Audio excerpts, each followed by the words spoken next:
Stoneman Bharat का सबसे रहस्यमयी सीरियल किलर।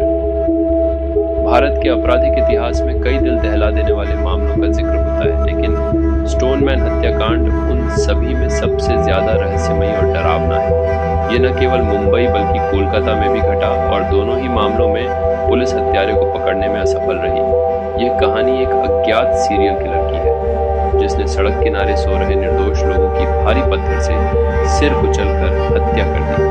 इस हत्यारे को आज तक कोई नहीं देख पाया और न ही उसके पीछे की असली वजह पता चल पाई।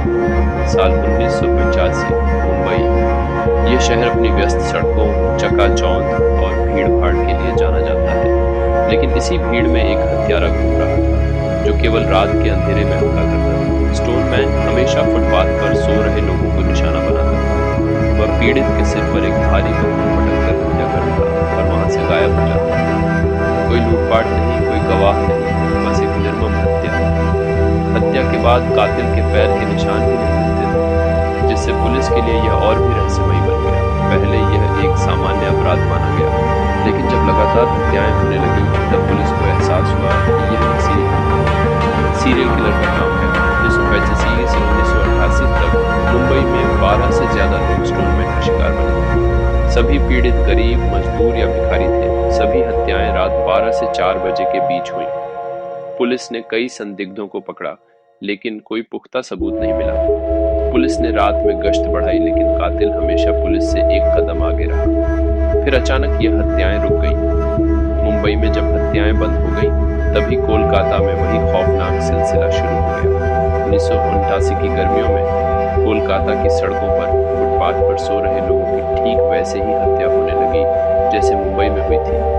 पुलिस को यकीन हो गया कि या तो यह वही हत्यारा है या फिर किसी और ने स्टोनमैन का पैटर्न अपना लिया है। 3 से ज्यादा हत्याएं हो चुकी थी, लेकिन कोई भी गवाह नहीं था।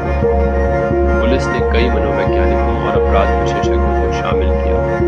स्थानीय अपराधियों और मानसिक रोगियों की जांच की गई, लेकिन हर बार पुलिस को निराशा ही हाथ लगी। लोगों में डर इस कदर बढ़ गया कि रात में फुटपाथ पर सोने वालों की संख्या कम हो गई। लेकिन फिर अचानक ये हत्याएं भी बंद हो गई। स्टोनमैन कौन था? लोग मानते हैं कि मुंबई और कोलकाता की घटनाओं के पीछे एक ही व्यक्ति था जो कुछ समय के लिए गायब हो गया और फिर दूसरे शहर में हत्याएं करने लगा। अलग अलग अपराधी। कुछ लोगों का कहना है कि यह 2 अलग अलग सीरियल किलर थे जिन्होंने एक जैसे तरीके अपनाए। कोई गुप्त संगठन।